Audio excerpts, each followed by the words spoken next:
Good morning, Ravens. I am super excited because Project Lit has started to announce books for the 2020-2021 Project Lit community list. And one of the books announced today was Clean Getaway by Nick Stone. I am going to take just a few minutes and read to you the first chapter. Quite a ways to go. It might sound silly, but to William Scoob Lamar, the Welcome to Alabama the Beautiful sign looks, well, beautiful. Not as beautiful as his best friend Shanice Lockwood in her yellow sundress, but beautiful enough to make Scoob tip his head back, close his eyes, and sigh into the breeze blowing through the open passenger side window of G-Ma's Winnebago. Exhale Dad's lockdown. Inhale the sweet fragrance of freedom, which smells like pine mixed with a little bit of truck exhaust. You all right over there, Scooby Doo? G-Ma says from the driver's seat. She propped up on the gingham-covered foam wedge she used to see over the steering wheel. Pale, polka-dotted little hands perfectly positioned at 10 and 2. She's only 4 feet 11 inches tall, G-Ma is. Hearing his full nickname makes Scoob cringe. G-Ma gave it to him when he was 5 years old and obsessed with an old cartoon he used to watch at her house about a dog who liked to solve mysteries. G-Ma thought it was just too adorable that he couldn't pronounce Scooby Doo, and because Shanice was G-Ma's neighbor, she picked up on the nickname and started using it at school, so it stuck. Well, the Scoob part did, which is fine, kind of cool even. Scoob-a-doob though? G-Ma, he says, you mind if we stick to Scoob? The rest is a little babyish, no offense, he adds. Oh, none taken, G-Ma says. My apologies, Mr. Scoob. I mean, you can drop the Mr. too, Scoob goes on. This makes G-Ma laugh, which makes Scoob smile. He never did tell anybody, but there's really no sound in the world he loves more than his grandmother's barking laughter. Dad's not a fan, says it grates on him because it's the one reminder of G-Ma's past smoking days and potential future lung cancer. But it reminds Scoob of elementary school days, playing card games she taught him that he wasn't supposed to know the rules for, like Texas Hold'em and Blackjack. Even now, it blows Scoob's mind that a harsh, booming sound like that could come out of a person as little as G-Ma. Appreciate the illustration there.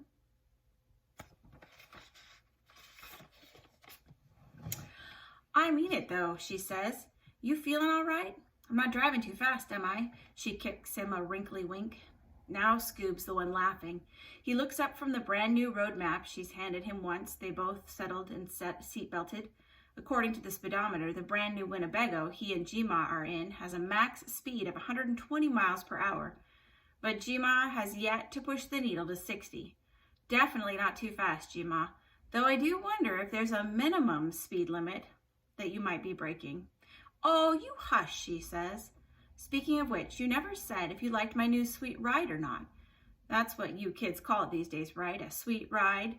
She says it in a way that makes her sound like a smarmy used car salesman or with oil-slicked hair. Scoob chuckles and shakes his head. Then he peeks over his shoulder into the back. Truthfully, when G-Ma popped up out of the blue and asked if Scoob wanted to go on a little adventure, he was too geeked at the thought of a loophole in his punishment to give much thought to anything else, their destination included, especially when she said he'd probably miss a couple of days of school. Bonus!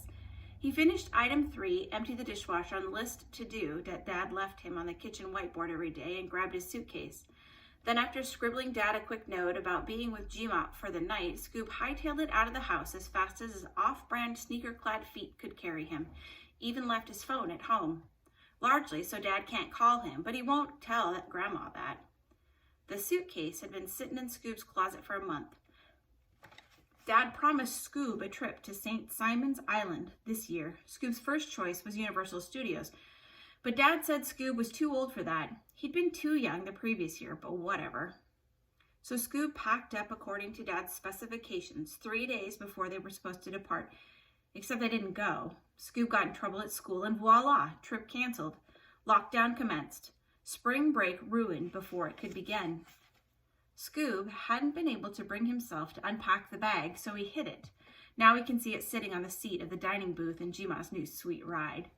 Scoob was in such a rush to get out it didn't fully click that he and Jima weren't in the Mini Cooper until she asked him to get out of his seat while the vehicle was in motion and grab a GPS from the fridge.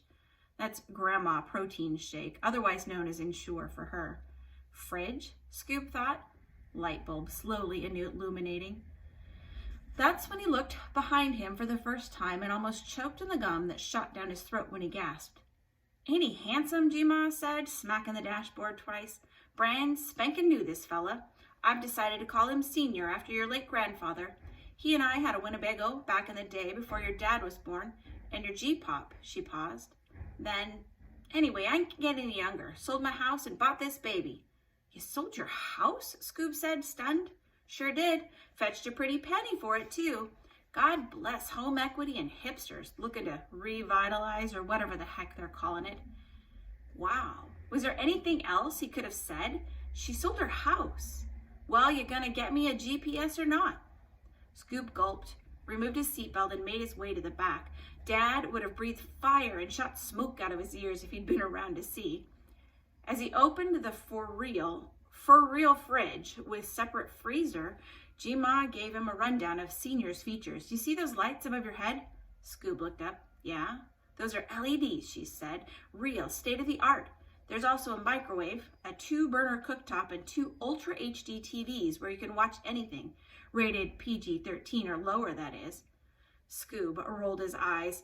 Jima pushed on. "Bathrooms there to the left of the mini pantry. Got a flushing toilet and shower.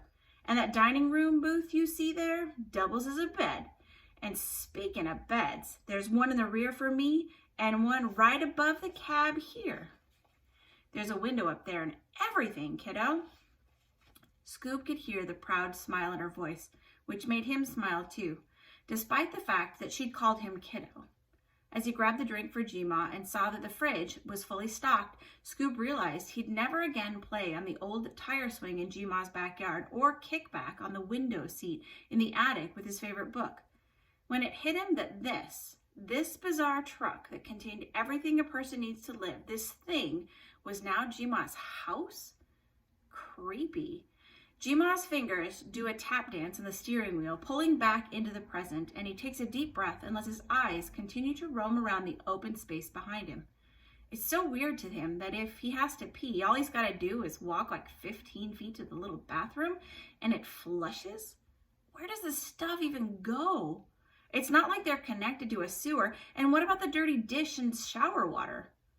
Jima's house had one of those old-school bathtubs with a fancy metal feet, and Scooby secretly loved to get in with 1 or 2 of the lemon-sized balls Jima would buy that would fizz up like Alka-Seltzer and turn the bath all kinds of wild colors. Plop, fizz. The water would be blue and kind of shimmery, like taking a soak in the galaxy. This RV doesn't have a tub, so no more galaxy baths. His gaze catches on the kitchenette thingy as he faces forward, which just adds to his sudden sadness.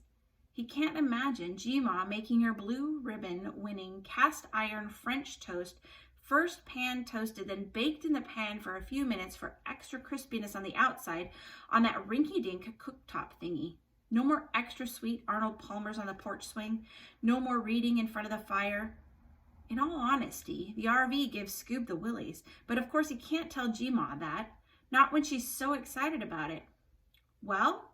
she says, taking her baby blue eyes off the road to look at him.